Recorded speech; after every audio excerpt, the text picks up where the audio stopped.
Hello Libra and welcome to your April 2025 reading. So I meditated on your energy, and of course we're at this beginning of, after the equinox, here is life coming back again. Spring, we're changing things, we're moving things. Venus has been retrograde for a while in Aries and now entering Pisces. We have Neptune entering Aries, the strong divine feminine rising.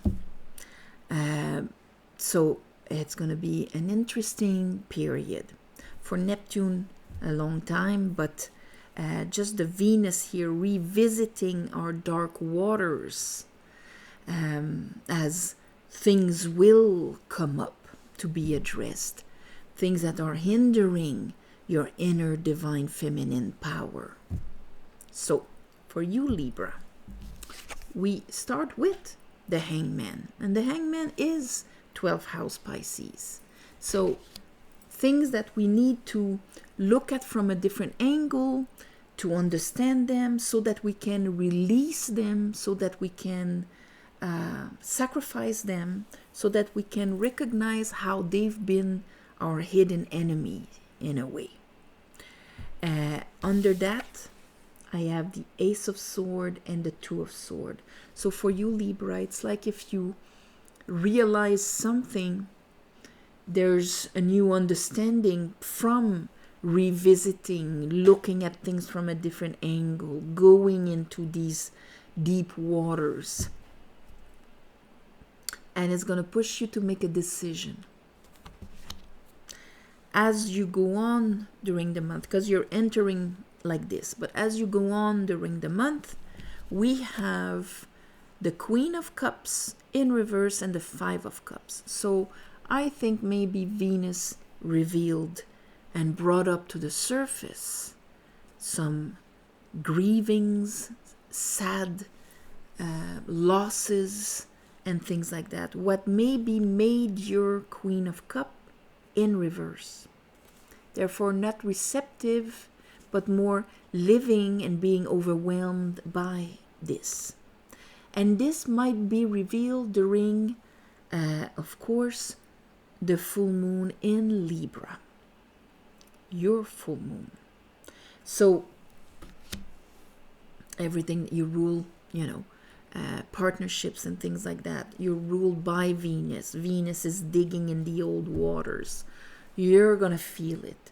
So if you have this surge of sadnesses, of past hurts from past relationships, partnerships, and it's not just the romantic ones, we're in partnership with our family, with our neighbor, with our clients, with all of that.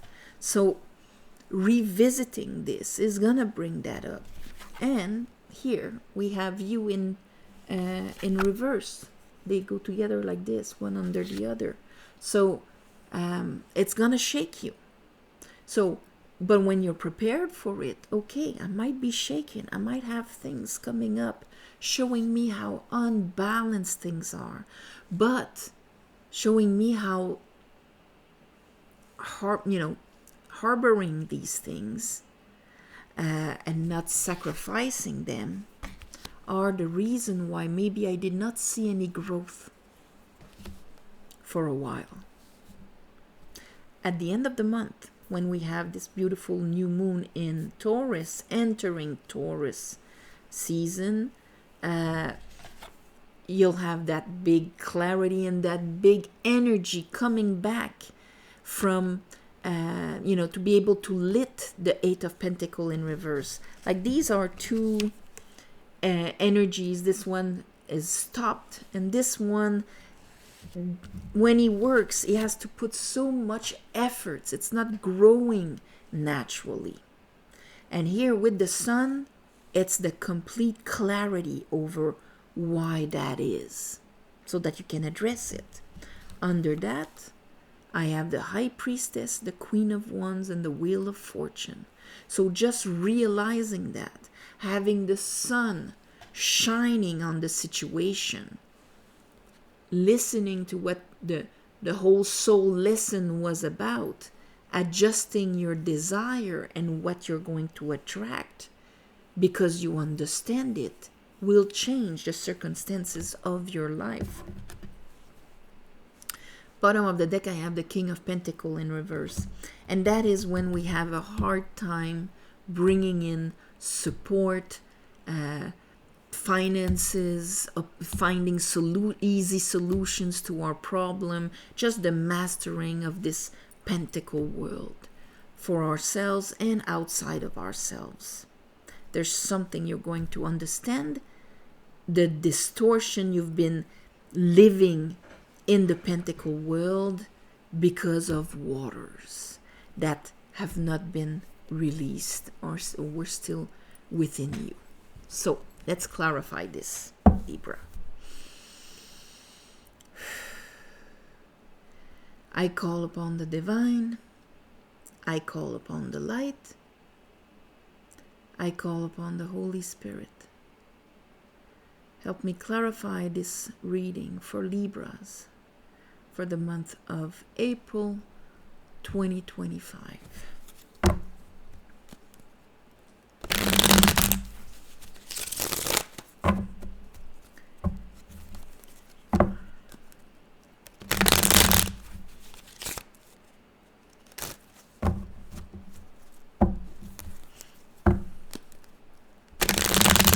There we go.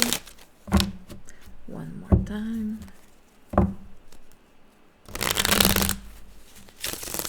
Okay, let's look at the Hangman.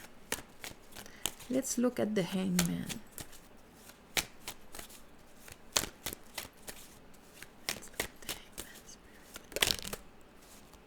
Okay, yeah, he's giving you a certain clarity here. And maybe the how. Here's the Page of Pentacles. Something that was on hold for a long time because you couldn't decipher and you needed to have an understanding to make a decision. So the Hangman is making you see clearly. Here, that Ace of Swords, you get it and you take it in your hand right away. Let's look at that Ace of Swords. Ooh, all right, that was quick. Ah, there it is. Let's look at that Ace of Swords. It was a lack of acknowledgement. A lack of, you know what, I have nothing to prove to anybody. I'm done with the past traumas and things like that. I'm coming back from my war. I'm coming back from, yes, I did sacrifice and gave so much more and never received the balance. That's why maybe I have a feeling that things are not balanced. But maybe I'm going to understand that if I did not receive it, if it was because I actually bought that I wasn't enough and I needed to do more in order to tap myself on the shoulder or receive my due, to be supported and acclaimed and all of that. Let's look at that Five of Cups and the Queen of Cups. Yeah, that's what the understanding is all about. Because you're gonna get that you drew a conclusion that was very harsh on you, on the world, and that turned your card in reverse. Justice is ruled by Venus, okay, which is responsible for worth and love. And it rules just justice because we need to understand how she works. She cannot give worth and value to somebody that does not see it for themselves first. That's her limit. So that's why you have on the Justice card the sword. It's like she's like this and like this, like the Magician, as above so below. Okay, so I take the understanding of above, the truth of above, and I bring it below to bring balance into this crazy world. And so that the dualities are balanced. Bring the understanding of above to balance the dualities here. And when she's not there, when we do not understand it, or we cannot embody Venus, when we do not have that unconditional worth and value within ourselves, some of us will try and get it in other people. We'll try and get it by lowering other people, or by making them devote themselves to us, by taking what belongs to the other because we think we lack.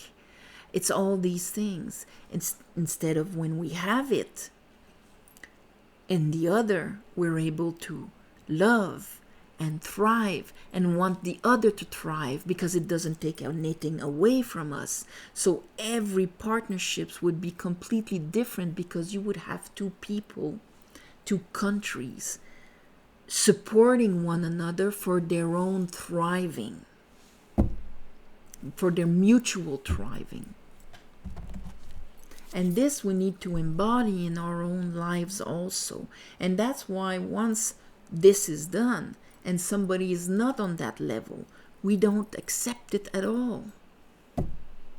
So maybe this is going to help you to understand why things weren't coming towards you naturally. Here, Justice in reverse with the Knight of Pentacle in reverse. Five of Wands. Because of that, the energy was going all over the place, probably creating more conflict than anything else. I'm the one that does everything, you do nothing for me, kind of conflict. And even within yourself, as long as you're not completely acknowledging yourself, you'll even be conflicted in how much you can absorb, how much you can receive. Okay, you'll end up buying a lottery ticket and then distributing it all over because there's parts of you, I cannot accept all of that money. There'll be jealousy. I'm going to be hated for it unless I give it all away and keep just a minimum to me, because you're going to try and match your own self-worth. So here we have illusions leaving, probably helping with that Venus in Neptune. Okay, projections from our wombs and mixed with our dreams leaving, because that understanding is actually going to start moving the wheel of fortune for you right at the mid-month here. Let's look at the sun, bringing the sun back into how you plant and grow yourself. There it is. So clarity, balance. So we go from, the Ace of Sword, the Page of Sword, the King of Sword. I'm mastering this understanding. And if I am genuinely in my heart offering what I want, the universe is going to be benevolent and support me. It is like it's natural for a seed to be grown in the garden. It is natural for me to grow and expand in this world. That is the prime directive. So let's look at the High Priestess, the Queen of Wands, and the Wheel of Fortune. All right. We finish with our Page of Swords because it's all about really understanding. And here we have strength with it, with the King of Swords in reverse. It was up right there, so I know that it's the strength over the old lie that we had because of the understanding. We see where our lion was all about. So it was detrimental for us, but as long as he still had the pain of the past losses to protect you, he wouldn't let you believe that the world is just and then be disappointed again. That's his way to protect you, harboring that truth so that you don't get hurt. But of course, it's very painful on the way. So the strength here is more like, my higher self just understood something. And this is what is allowing me to finally figure out what I really want and desire. And now my mind and my fire and my waters will actually be aligned, changing my pentacle. This is the wheel of fortune, the 4 elements working in a new direction. That's beautiful, Libra. I'm going to name this Wheel of Fortune because it is actually going to turn your fortune, turn you around, turn your vision of your losses around, so that your reality turns around also. Wheel of Fortune. So, on this, my beautiful Libras, thank you for watching, sharing, commenting, and all of that. Please subscribe to help grow the channel. If you want a private reading, you go on the website mysticwitchtarot.com, and on there you can book your reading. You can have access to the book on tarot that I wrote, Tarot and the Tree of Life. You can download the image of the Tree of Life also. It's free. And you have the tarot course also that is available. So on this, thank you also for the ones of you who gave donations. It helps more than you think. And on the new moon and the full moon, I ask the divine to give you back in the shape that is the most beneficial for you, Libras. On this, namaste. And I'll see you next month.